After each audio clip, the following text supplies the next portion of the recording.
Hi, welcome. I'm Steve Rogers, and this is my solo exhibition of Passages of Time.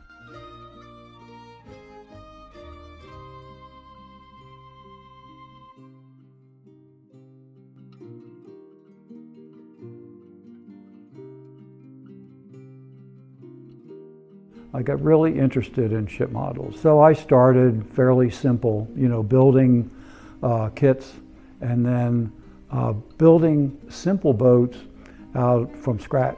And of course, then I moved up from simpler boats to more complicated ones. But I always loved the Chesapeake Bay boats. So I kind of focused on them, and the main reason being they're not big boats, they're small boats.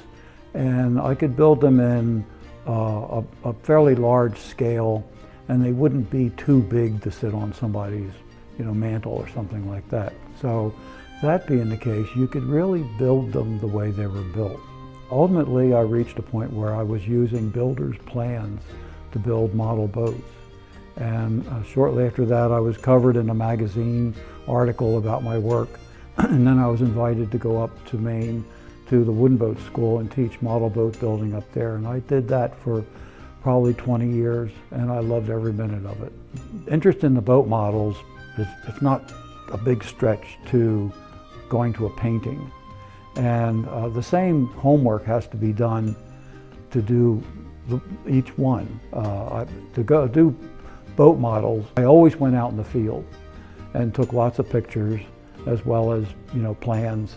And one of the things about the pictures of the boats is you can see how they actually look, not like a model looks, but how the boats actually look.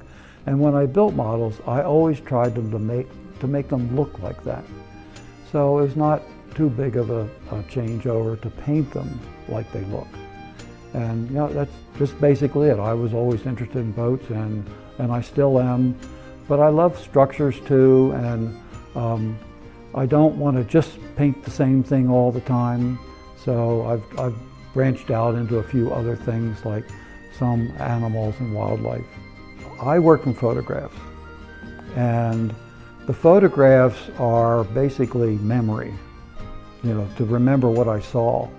So when I go out in the field to take pictures, I'll find a boat sitting in the water that I like, that's interesting, it has a story behind it, and I'll take pictures of it so that I can see it from every direction, and and I'll do very boring detailed pictures that something only I would be interested in, but they help me later on with the painting. The details in the boat are important because that allows me to take the boat and I can either paint it up on the hard in a boatyard, or in a creek, or in a marsh, or in snow, or in fog.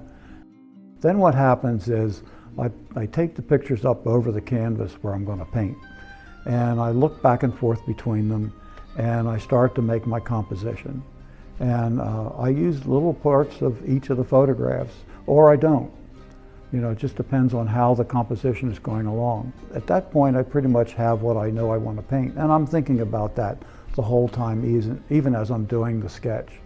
Then, I'll probably rough out the subject, the main subject in a raw umber, just to kind of place it so I know where it is, and no matter what I do, I'm not going to lose my lines. And then I'll tone the canvas and then start the painting. It's a respect for the past and the people who lived in it. I greatly admire watermen. They're really decent people, and they're happy to explain what they do and why, and about their boat and things they've had to do to fix it, keep it running. And I like those people, I really do.